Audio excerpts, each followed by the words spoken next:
Praise the Lord. प्रकाशित वाक्य उसका पहला अध्याय और 8वें पद में लिखा है, प्रभु परमेश्वर जो है और जो था और जो आने वाला है, जो सर्वशक्तिमान है, यह कहता है, मैं ही आदि और मैं ही अंत हूँ। परमेश्वर का वचन हमें बताता है आदि और अंत के बारे में, सृष्टि का निर्माण और सृष्टि का अंत, मनुष्य की उत्पत्ति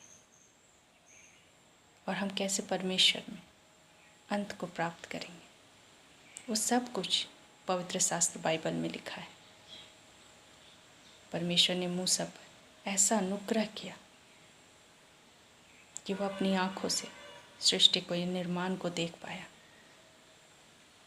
वो जो सृष्टि के निर्माण के बहुत बाद पैदा हुआ था, लेकिन परमेश्वर ने उस पर ऐसा अनुग्रह किया कि वह सृष्टि को बनते हुए, जब वो बन रही थी, उस समय क्या बातें हुई थी, कैसे सृष्टि की एक एक चीज़ परमेश्वर के वचन के द्वारा बनती जा रही थी। परमेश्वर ने इसे मूसा पर प्रकट किया। कितनी अद्भुत बात है। हम सृष्टि के निर्माण को पवित्र शास्त्र बाइबल की पहली पुस्तक उत्पत्ति में हम पढ़ते हैं, लेकिन परमेश्वर ने मूसा पर ऐसा अनुग्रह किया कि वह सृष्टि के निर्माण को वो देख पा रहा था। वो देख रहा था कैसे पेड़ पौधे उत्पन्न हो रहे हैं, पशु पक्षी, चांद सितारे कैसे बन रहे हैं परमेश्वर के वचन के द्वारा। वो देख पा रहा था आदम की उत्पत्ति होते हुए। वो देख पा रहा था कैसे हमारा परमेश्वर आदम को मिट्टी से रच रहा था। जब हम इन बातों को पढ़ते हैं तो हम जान पाते हैं हमारा परमेश्वर सर्वशक्तिमान है, जिसके शब्द मात्र से सारी सृष्टि बन गई, जिसने आदम को अपनी हाथों से बनाया। परमेश्वर ने हर एक बातों को जो वो करता है हम पर प्रकट करता है। आरंभ को उसने हम पर प्रकट किया और अंत को प्रकाशित वाक्य के द्वारा, अपने शिष्य यूहन्ना के द्वारा उसने प्रकट किया। यूहन्ना भी परमेश्वर के अनुग्रह से वह ऐसी दृष्टि को प्राप्त करता है कि वह सृष्टि की अंत को देख पाया कि सृष्टि का अंत कैसे होगा, क्या क्या बातें होंगी। और ये सब कुछ हम पवित्र शास्त्र बाइबल में पढ़ते हैं, क्योंकि परमेश्वर चाहता है कि हम इन बातों को जानें, क्योंकि शैतान की इच्छा नहीं कि हम इन बातों को जानें। वो इन बातों को हमसे छिपाना चाहता है ताकि हम कभी ना जान पाए कि हमारा परमेश्वर कितना शक्तिशाली है।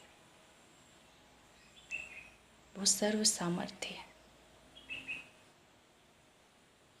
वही आदि और वही अंत है। वो नहीं चाहता कि हम इस बात को जानें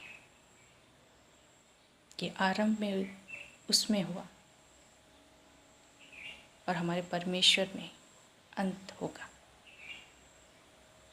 क्योंकि वो जानता है जब हम आदि और अंत को समझ जाएंगे तो हम ये भी जान जाएंगे कि शैतान में कोई सामर्थ्य नहीं, वो कुछ नहीं है हमारे परमेश्वर के सामने। इसलिए वो नहीं चाहता कि हम जान पाए कि आरंभ में क्या हुआ था और अंत में क्या होगा। हमारे जीवन के विषय में भी वो इन बातों को छिपाना चाहता है। वो ये नहीं चाहता कि हम इस बात को जान पाए कि हमारी उत्पत्ति क्यों हुई और हम परमेश्वर में कैसे अंत को करेंगे। लेकिन बाइबल हमें हर एक बात को बताती है। जब हम यिर्मयाह की पुस्तक को पढ़ते हैं उसके पहले अध्याय को, तो वहाँ लिखा है कि गर्भ में रचने से पहले मैंने तुझ पर चित्त लगाया। और माँ के गर्भ में जब हम रचे जा रहे थे, वचन बताता है कि परमेश्वर ने अपने चित्त को, अपने मन को, अपने ध्यान को हम पर लगाया। और आगे लिखा है कि उत्पन्न होने से पहले मैंने तेरा अभिषेक किया है। हम परमेश्वर की इच्छा के अनुसार उत्पन्न हुए और उसने हमें कुछ विशेष करने के लिए बनाया है। परमेश्वर ने हमारा अभिषेक किया है परमेश्वर के कार्यों को करने के लिए। और शैतान नहीं चाहता कि हम इन बातों को जानें, कि हम अभिषेक प्राप्त किए हुए हैं और हमारा अभिषेक शैतान के हर एक जुए को तोड़ता है। जिस तरह प्रभु यीशु मसीह ने क्रूस पर शैतान के हर एक कामों को नाश किया, वैसी परमेश्वर की इच्छा है कि वो अभिषेक जो परमेश्वर ने हमें दिया है, हम भी अपने जीवन से शैतान के हर एक कार्यों को नाश करें, क्योंकि हम उसकी इच्छा से उत्पन्न हुए हैं। उसने हमें रचा है और परमेश्वर की इच्छा है कि जिस कार्य को करने के लिए उसने हमें उत्पन्न किया है, हम उस कार्य को पूरा करें, समाप्त करें परमेश्वर में, जैसे यीशु मसीह ने अपने कार्यों को समाप्त किया। जिस योजना को लेकर प्रभु यीशु इस पृथ्वी पर आए थे, उन्होंने उस योजना को क्रूस पर पूरा किया, समाप्त किया। इसीलिए उन्होंने कहा पूरा हुआ। परमेश्वर भी यही चाहता है कि हम उस कार्य को पूरा करें, समाप्त करें प्रभु में, जिस कार्य को करने के लिए उसने हमें बनाया है। यीशु मसीह के 12 चेले थे और उनके जीवन से परमेश्वर की अद्भुत योजना थी और हर एक ने उस योजना को पूरा किया।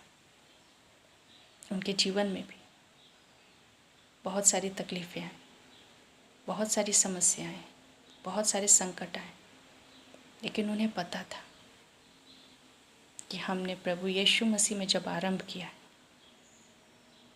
तो हमें प्रभु यीशु मसीह में ही अपने कार्यों को समाप्त करना है।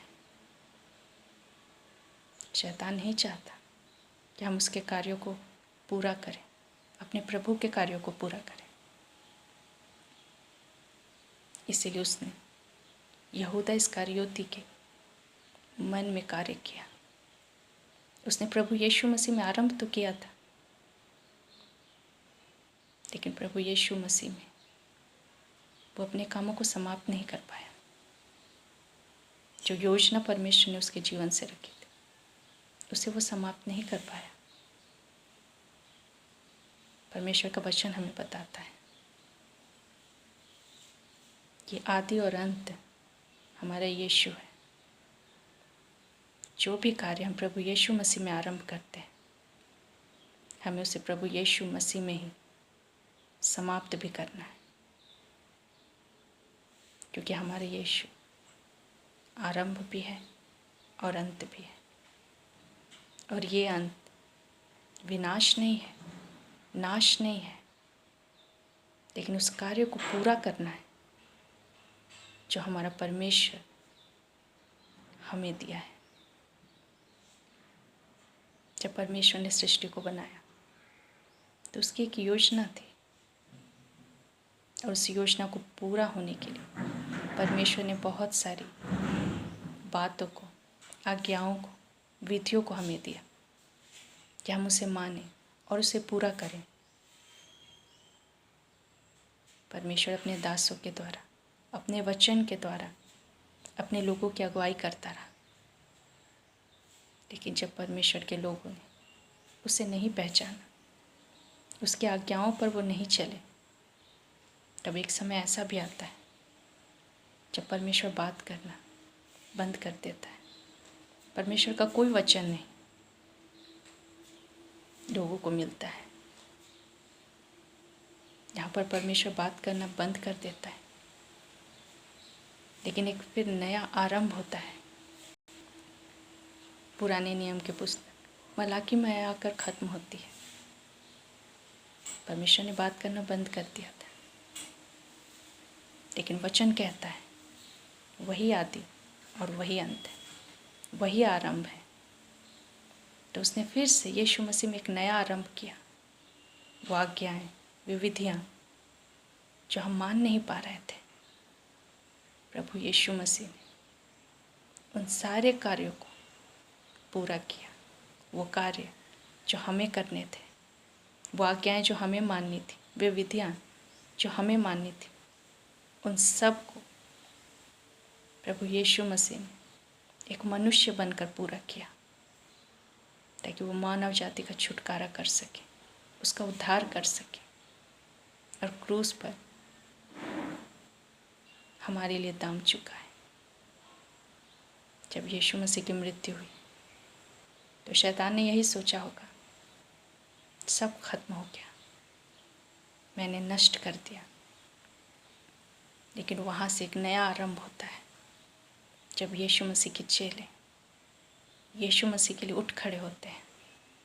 और उसका परिणाम आज हम पूरे संसार में देखते हैं। जब हम प्रभु में समाप्त करते हैं, अपने कार्यों को ख़त्म करते हैं, तो वहाँ से एक नया आरंभ होता है। उत्पत्ति से परमेश्वर की सृष्टि आरंभ हुई और वो चलते चलते प्रकाशित वाक्य तक आएगी। और हर एक बातें जो परमेश्वर ने अपने वचन में लिखी, वो हर एक बात पूरी होगी। और अंत में सृष्टि का अंत होगा। लेकिन चूंकि यीशु ने कहा है, वो अंत के साथ वो आरंभ भी है, वो अल्फा भी है। तो एक नई सृष्टि होगी जहाँ हम परमेश्वर के साथ सदा सदा के लिए रहेंगे। जब हम परमेश्वर में समाप्त करते हैं तो हम एक नए आरंभ को प्राप्त करते हैं। लेकिन शैतान की इच्छा नहीं कि हम प्रभु को जानें, हम आरंभ को जानें और ये जानें कि ख़त्म कैसे करना है। कई बार हमारा मन नहीं करता कि हम प्रकाशित वाक्य पढ़ें। कई लोगों को डर लगता है प्रकाशित वाक्य पढ़ने के लिए, क्योंकि उसमें अंत की बातें लिखी हैं। लेकिन हमें प्रकाशित वाक्य पढ़ने के लिए डरने की आवश्यकता नहीं। डर शैतान को लगता है जब वो प्रकाशित वाक्य पढ़ता है, क्योंकि उसमें उसका अंत लिखा है कि किस तरह से वो सदा सदा के लिए अथाह कुंड में, उस आग में डाल दिया जाएगा जो कभी बुझने के लिए। सब कुछ हमारे परमेश्वर के हाथों में। इसलिए वो नहीं चाहता कि हम प्रकाशित वाक्य पढ़ें, क्योंकि उसमें उसे अपनी हार दिखाई देती है। वो जानता है कि वो परमेश्वर से जीत नहीं सकता। और परमेश्वर की जय आरंभ से, उत्पत्ति से लेकर प्रकाशित वाक्य तक हम परमेश्वर की जय के बारे में पढ़ते हैं। परमेश्वर का वचन आदि और अंत दोनों को प्रकट करता है। और शैतान नहीं चाहता कि हम जानें, क्योंकि आदि भी हमारा परमेश्वर है और अंत भी हमारा परमेश्वर है। यीशु ही अल्फा और यीशु ही ओमेगा है। और हमने जब यीशु में आरंभ किया है तो हमें यीशु में ही समाप्त करना है, ताकि हम भी कह सकें पूरा हुआ, ताकि हम भी पौलुस की तरह कह सकें मैंने अपनी दौड़ को पूरा किया। परमेश्वर इन वचनों के द्वारा आप सबको आशीष दें। धन्यवाद।